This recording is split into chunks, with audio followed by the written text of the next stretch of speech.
Buenas tardes, profesor. A continuación, mi cuadro comparativo sobre los diseños de investigación, el cual lo hice básicamente en origen, en las fases y en las técnicas. Empezamos con la etnología. Básicamente sus orígenes son en la antropología y la sociología, con el sociólogo Anthony Hitchens, en la cual lo define como un estudio directo de las personas o grupos durante un cierto periodo. Permite también interpretar el día a día del consumidor desde lo que hace y no solo por lo que dice que hace. Tenemos la etnografía virtual.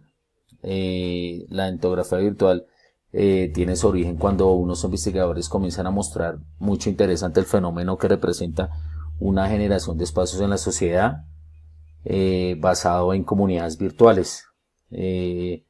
Básicamente esta es una adaptación del método etnográfico, pero se aplica a espacios virtuales. Básicamente esta metodología fue propuesta entre los años 90 y 2000, que básicamente fue cuando empezó el auge del Internet.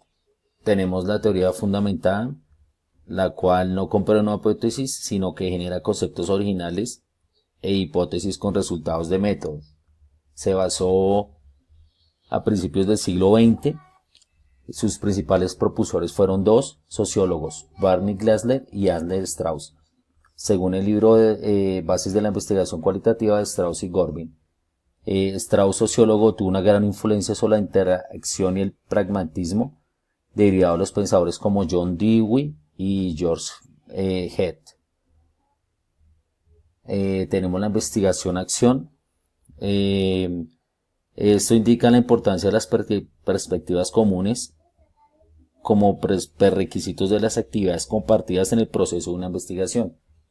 Este término de investigación-acción proviene del autor Kurt Lewis y fue utilizado por primera vez en 1944.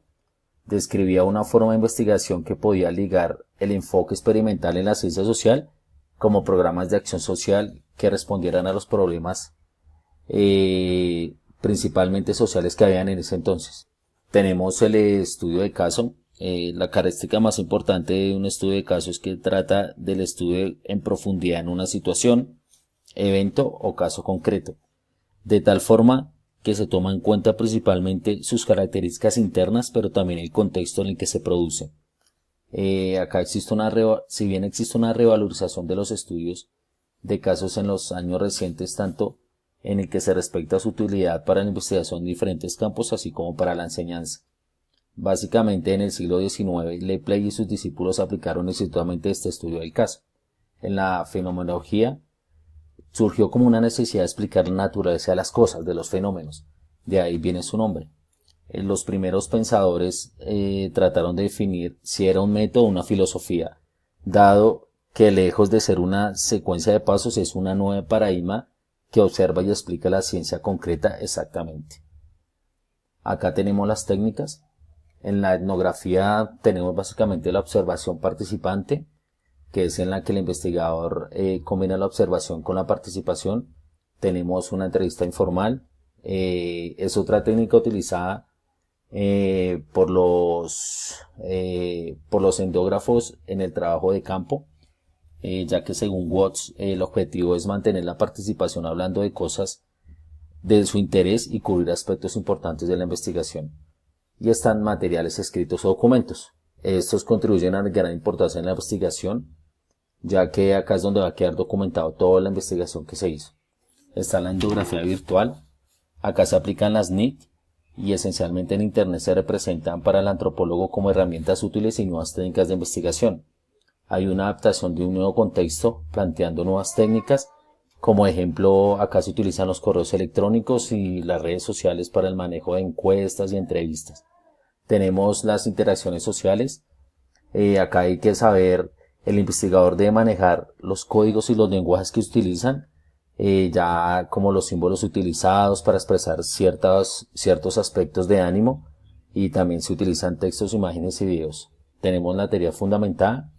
Acá se piensa de una manera comparativa, comparar incidentes con otros datos para adquirir una experiencia que pueda estimular nuevas ideas.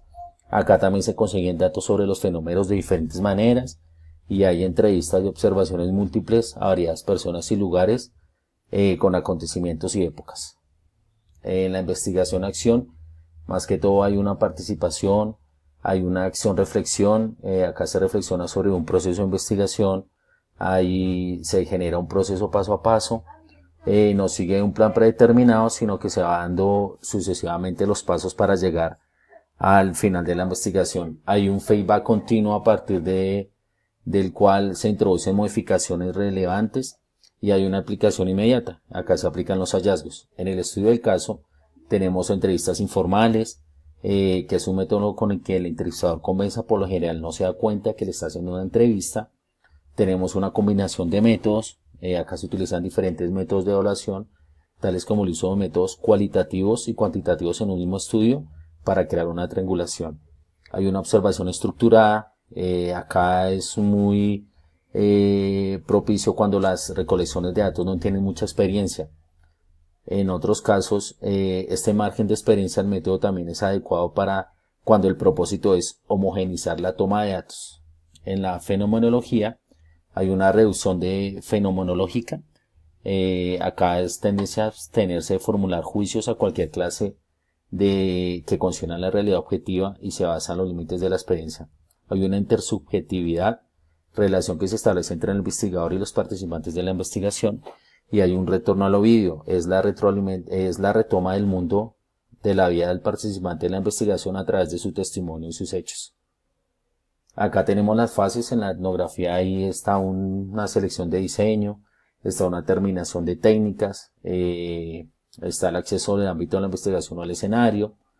En la etnografía virtual tenemos el rol ciberetnógrafo, el cual se basa en una etnografía clásica, pero va enfocada a la parte virtual. Hay unas ideas de campo, acá se maneja mucho el ciberespacio, lo cual recoge en la pantalla, son interacciones a las personas que entran y salen del canal en sus contextos sociales diversos en distintas conversaciones simultáneas. Pueden ser los chats, por ejemplo. Entra el campo de observación del participante. Acá se van diferentes perspectivas teóricas. Varios estudios han utilizado el método etnográfico para una estrategia de investigación para estudiar temas como identidad y sostenibilidad y sociabilidad en línea.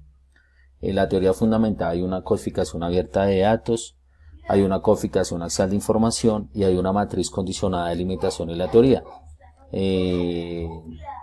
Acá tenemos la investigación en acción, acá tenemos varias fases, acá está la problematización, hay un diagnóstico, hay un diseño y una propuesta de cambio.